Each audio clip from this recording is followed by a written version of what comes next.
Another day, another gold na punta for today's video mga madam. Natay super kagwapa nga bandring mga madam. This is 18K Saudi gold. Ponable, legit na legit mga ma'am. So super ka nice ani niya. Plain lang yun siya mga madam, and then baga na siya tanawon. So mo na naka nice ani niya. Kabisan of affordable na siya. Pero baga na jud siya. Di siya pareha sa uban nga as in luyat kaayo. So kana siya is super baga. Solid kaayo ang iyang forma. So mauna siya mga madam with worn.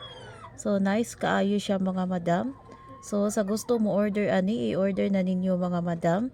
Super ka nice jud kaayo siya, perfect pang investment, or kung ganahan mo or nangita mo og pang wedding ring, pwede pud kaayo ni siya pang wedding ring mga madam. So kani nga size is medyo dako na siya sa akong ring finger. So diha jud na siya dapat i-fit. So grabe ka gwapa. So simple na jud kaayo siya mga madam. So ayaw kalimot pag-click sa akong yellow basket, akong ibutang diha sa kilid mga madam. Thank you so much. Bye.